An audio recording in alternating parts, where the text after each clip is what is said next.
So Ohio State lost to Michigan State this weekend, 17-14. They played really bad, but they're still better than you. And I just wanted to be clear that the Ohio State University, we still have 8 national championships. We still have 8 Heisman Trophy winners. So you can be mad and bitter. All of the people that follow this show, the people that follow me personally on Facebook or Twitter or Instagram or whatever, you can make fun of Ohio State. I said that when they lost, I would rip them. Ezekiel Elliott only carried the ball 12 times. That was an embarrassment. It was a very poorly coached game. The team unraveled. Zeke said he's going to the NFL. He basically said Urban Meyer sucks as a coach. Cardale Jones basically echoed that sentiment, that the coaching is not very good, and he's also going to the NFL. So you can make fun of Ohio State if you want. That's fine. My point is we're better than you. Joel Boyce, if you're listening to this and you have a Virginia Tech sweatshirt on, we're better than you. Unless you're a Bama fan and you have all of those 1918 chips, most of them won in the 20s and 10s in the leather helmet era, we're generally better than you. So that's all I had to say. Gian, I don't know if you had a chance to see the game. What are your thoughts on the unraveling of the Ohio State University and the general jealousy that most inferior opponents who are losers, who've never hoisted a trophy of any sort, who are just whipping boys for actual champions and have a crap in the barrel mentality? I mean, I'll say this. I felt that, the game was a poorly coached game. So the players were right. I had to watch a delay of the game, so I watched it kind of later on, a rebroadcast of it, but it was a poorly coached game. I mean, to me, I'm going to say this on record, Ohio State has better talent. They should have won that game, but, I mean, and the fact that they only lost by 3 shows the talent level that's on the field. It's just Michigan State's coaching staff was better prepared. I don't know if they were looking ahead or whatever, but to give your best player, who's arguably like the best running back, in this year's draft class, definitely, to give him 12 carries is craziness. Like, he should at least have 20. Because if you at least give him 20 carries, you can at least say, well, we were trying to balance it out and throw and pass. Throw and run. But, when you give a guy 12 carries, you're not trying. You're not. Well, J.T. Barrett only threw the ball 14 times. He completed 8 of 14 for, I think, somewhere around 75 yards. Most of their offense, it was a rainy day. It was a cold, rainy, windy day. Most of their offense consisted of J.T. Barrett running out of the single wing formation, Braxton Miller running out of the single wing formation, which is just extremely stupid. Just line it up in the eye, run it down their throat, and run the ball with Elliott 40 times. And if you lose, then they beat you. Shake their hand and walk off the field. Right, and that was what I was going to say. That was my second point. Like, the weather conditions of the game dictated that running the football. Anybody that knows anything about football, like, when weather's like that, you don't take chances taking shots down the field. Like, that's not what you do. You line it up, like you said, in the eye and run it. And, if you run 40 times and you only get 50 yards out of that, then so be it. You just got outmanned on the field, but at least lose that way. Don't lose and have your best player on the team get 12 carries and bash you on national television. And the worst thing about it is nobody feels like what he said was wrong. That's what's funny. No, what he said was absolutely unequivocally correct.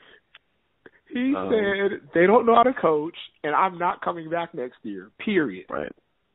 And nobody at ESPN.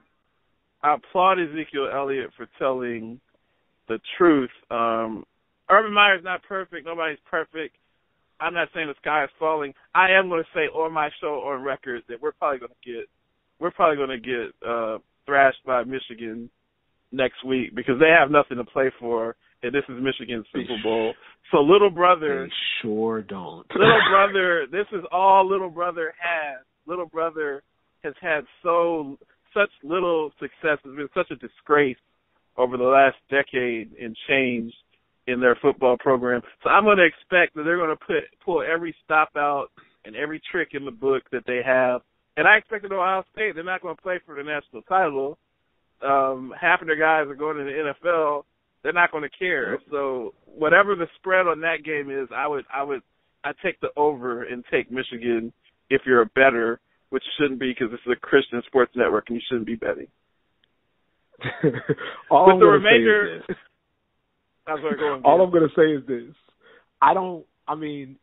Ohio State should not lose to Michigan, but in the off chance that they do, your whole season is just a wash.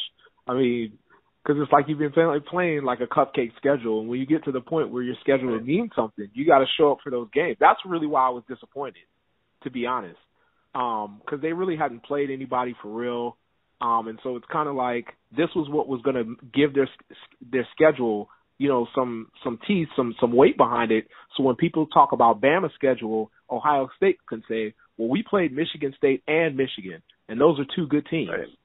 So that's the only thing that was just disappointing, that they were just poorly coached in basically the biggest game of the season for them up to that point. Yeah, I mean they took an L, but at the end of the day, Urban Meyer's still 34-1 in Big Ten play. So we're not the sisters of the poor. I mean, we all know that Ohio State, we will go out and get the best wide receivers and linebacking core that money can buy, and we will be back next year with a very successful roster, so I'm not worried about it. What are some of, as we kind of close the segment, Statmanlex, what are some of the things that you've seen as far as the top echelon teams, unlike Ohio State, who was exposed as a fraud and a poser, teams that actually count this year, that have a legitimate shot at winning the national championship? Who would you say is really in the mix, and who would you say is your favorite moving into the New Year's bowl games where the Final Four will be established this year? Well, I'm going to say something on the record that some people may not agree with, but I'm not really high on Clemson.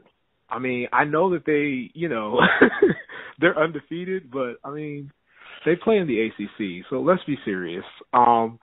So I'm not really high on them. I do think Bama has a chance to do something really special so long as they stay focused. I'm really starting to become high on Iowa, honestly. I just wish that they, their schedule was maybe a little tougher. And I mean, I don't know if in the polls they're rating Notre Dame high, but I don't ever consider that. The polls have a Notre Dame bias, so it's hard for me to take any time Notre Dame is a top 5 team to take them seriously. Yeah, I agree. But I mean, it's just a Notre Dame bias. Anytime they've only lost one game or two games, they're like top 10, top 5 easily. Right. And their record never justifies it. That's why they got exposed when Alabama had to trounce them on national TV a few years ago. They do have to play Stanford in a couple of weeks, though. So Stanford's they're a top 10 team. So if they beat Stanford, I can give them some type of respect. I don't think they'll be Stanford, though. That's the problem. But honestly, I mean, for me, this is why I kind of hate the rankings with college football in general, because this is Ohio State's first loss. But because their loss is so late in the season, it kind of hurts them more than that one loss that Bama has. So that's the kind of stuff that kind of bothers me. But the playoff format does kind of help. I just hope that Ohio State can, because to me, I think they can get back in the conversation. But, they're going to be people that are going to hate just because it's Ohio State. And, but Alabama has those same type of haters. People just kind of feel like they're in it. But if you have superior talent, you just have superior talent. You can't really – that's not anybody's fault. Go out and recruit better. Well, in my opinion, Ohio State definitely does not deserve to be in the conversation. If Michigan State wins their game versus Penn State, they clinch the Big Ten East regardless of who wins the Ohio State-Michigan game. And they'll go to the Big Ten Championship and play Iowa. If Michigan State beats Iowa, they should definitely be ahead of Ohio State. There's no way that two Big Ten teams are getting into the Final Four. Iowa will go into the Big Ten Championship undefeated. So that just eliminates Ohio State. They don't deserve to go. That's fine. In my opinion, as we wrap up, I think that Alabama is the team to beat. I think that Alabama is poised to win another national title, and Alabama will be first in football once again. but dead last in pretty much everything else in the United States, which, since I'm not covering sports, you can listen to Jeremy Winston's new show, The Rubicon, where he could cover that type of stuff. But Alabama, enjoy your national championship and enjoy your bottom-tier rankings in pretty much everything else that any Gallup poll or any USA Today poll can put together. Last words, wow. Statmanlex? You just had to throw in those last cheap shots. Nice. You had to throw in those cheap shots. I mean, listen, you're right. The championships right now, the college football national championship is, to me, Alabama's to lose. I thought they had a good chance last year, but somehow, they ran into Ohio State, who was kind of seemed destined because they kind of made everybody look crazy last year in that Final Four format. But Clemson is a pretender. You heard it here first. Notre Dame is definitely a pretender, and these are 2 top 4 teams, so I can't really take them seriously. So I think it's Alabama's to lose. Hats off to Ohio State for winning. How many games in a row? 23 or something 23 like that? in a row. Yeah. So, you don't win 23 games. I don't care who you are at this level, and you're overrated. So they just ran into a better prepared team. They were the better team yesterday. So hats off to Michigan State. But sorry that Ohio State couldn't be in the conversation, because I think it would have made the college football playoff even more exciting if they were there. Well, thanks a lot, Gian. It's always great to have you on the show. We'll be back on the Lance J Radio Show. I still have a really bad attitude. We got Alan and Jeremy going to come in and argue over some foolishness, whatever we're talking about this week. Back on Happy Sports Network. Hi, I'm Patrice Renee, and you're listening to the Lance J Radio Show. And I'm the CEO and founder of You Evolve Hair. We offer a positive and affordable experience providing custom-made wigs, 100% quality virgin hair extensions, hair products, and hairstyling for the everyday woman. Follow us on our social media platforms, Twitter, Instagram, Facebook, and YouTube at You Evolve Hair, or simply visit our site, youevolvehair.com.